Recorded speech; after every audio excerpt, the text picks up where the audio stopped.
네, 그 다음으로 요즘에 또 원자재 상승 영향으로 관련주 중 하나인 철강주가 또 관심을 받고 있습니다. 이에 대한 관련 종목과 또 투자 방법은 어떻게 될까요? 저는 이제 개인적으로 철강주를 굉장히 좀 긍정적으로 바라보고 있고요. 네. 그러니까 원래 철강주가 투자하기가 되게 어려운 게 많은 예전에 경험 많으신 분들이 철강주 투자해서 뒤통수를 굉장히 많이 맞았어요. 왜 그러냐면은 지금 아마 공감하실 거예요. 함부로 투자를 못 하는 게 이게 뭔가 실적이 좋아져서 주가가 막 올라요. 보통 바닥에서 갈 때는 두세 배씩 가거든요. 네. 근데 거기서 더 갈 거라고 생각하고 아, 계속 성장하겠지 이걸 방심하다가 주가가 다시 반토막 나는 경우들이 많아요. 몇 번 그랬습니다. 왜냐하면 이게 철강이요, 사이클 산업이에요. 그러니까 한마디로 전기차처럼 10년 동안 성장이 담보된 게 아니라 공급과 수요의 법칙에 의해서 1, 2년 좋았다가 1, 2년 불황. 그러니까 예를 들면 철강 업황이 막 좋아져요. 근데 공급은 지금 안 되고 있어요. 근데 막 그 자동차, 건설, 배, 이 세 가지의 철강이 많이 들어가거든요. 이게 막 경기가 좋아지면요, 수요가 늘어나니까 막 호황입니다. 가격이 올라가고. 근데 이게 좋아지면 철강 회사들은 사실 뭐 경쟁력이 누군 더 뛰어나고 누군 낮고 이런 게 아니라 규모의 경제입니다. 네. 그래서 공장만 많이 짓고 어느 정도 생산력만 갖추면 비슷한 품질을 다 만들어내요. 그러다 보니까 이거 수요가 이렇게 좋은데 가만히 있을 수 없지. 누군가가 먼저 증설을 해버려요. 공장을 막 지어요. 그러면 다른 회사들도 따라서 같이 갑니다. 그럼 어떻게 되죠, 나중에? 공급 과잉에 빠지게 돼요. 네. 공급은 많아지는데 이게 수요라는 게 좋다가 어느 시점에 꺾인단 말이에요.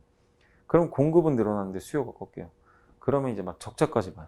예. 이게 계속 2, 3년 주기로 반복이 돼요.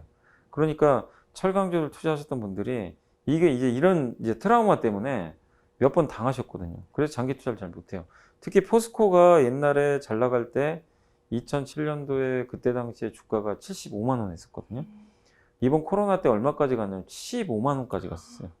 그러니까 10년 동안 주가가 그렇게 많이 빠진 거예요. 이제 올라와 지금 36만 원이거든요. 네네. 그러니까 이제 올라왔는데도 아직도 거기를 회복을 못했어요.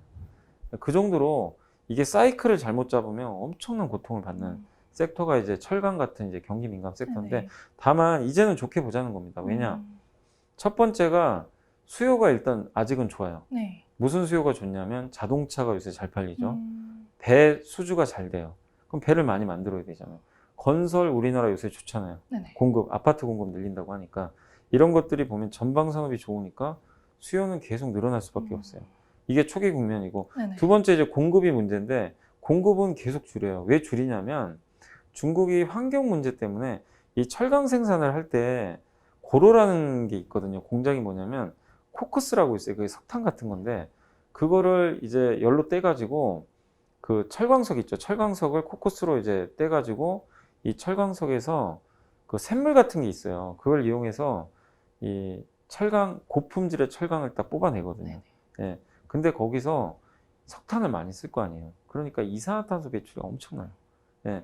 그래서 환경 문제가 있어요. 그리고 미세먼지가 엄청 많이 나와요.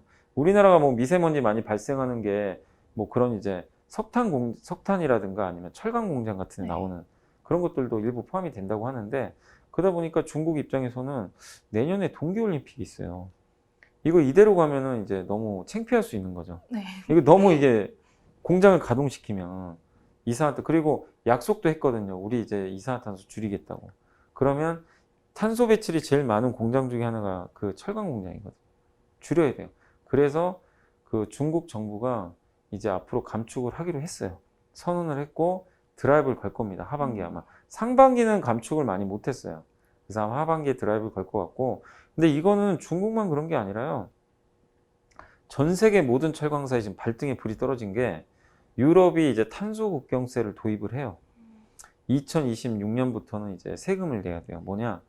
이산화탄소 배출을 1톤, 그러니까 배출을 했을 때 톤당 5만 원 정도의 세금을 내야 되는 그런 법안이에요. 그러면 이산화탄소 배출이 앞으로 계속 많이 나올 텐데 철강 회사들 입장에서는 이게 다 비용이잖아요. 그런 방법은 여러 가지가 있지만 결국 두 가지입니다. 만드는 개수를 줄이던가, 네. 줄이면 되고, 아니면 새로운 공법을 만들어서 이산화탄소 배출을 줄일 수 있는 공법으로 가야 돼요. 둘 중에 하나인데 어쨌든 기존 공법의 생산량이 줄 수밖에 없는 거죠. 그럼 공급은 어쨌든 줄어들어요. 그러면 가격은 올라간다는 거죠. 그리고 수요 좋고, 무엇보다 철강 회사들 주가가 되게 싸요. 포스코만 해도 이익 대비해서 우리가 보통 이제 10배, 20배 나타내는 걸 PER이라고 하는데 뭐 전기차 섹터는 막 PER이 30배, 40배에 거래될 정도로 되게 비싸게 받는데 포스코는 6배, 7배밖에 거래가 안 돼요. 네. 되게 싸게 거래가 되니까. 그래서 철강주 여전히 좀 매력이 있다. 다만 저는 철강주도 기업들이 너무 많은데 그 안에서는 그래도 포스코를 좀 계속 주목을 하시라고 말씀드리고 싶은 게 가장 쌉니다. 주가도 싸고 돈도 많이 벌고 분기당 막 2조씩 벌어요. 2조씩 벌고 돈도 많이 벌고 하니까 네. 철강 업종 중에서는 여러분들이 가장 좀 좋은 대안으로는 네. 포스코를 좀 말씀을 드리고 싶습니다. 네. 네, 부장님께서 철강주 계속 긍정적으로 보고 계시고 특히나 포스코 관심 가지면 좋을 것 같다고 얘기해 주셨습니다. 투자 전략 세우시는데 많은 도움 되셨으면 좋겠고요. 네, 저희가 준비한 정보는 오늘 여기까지입니다. 지금까지 시청해 주셔서 감사합니다.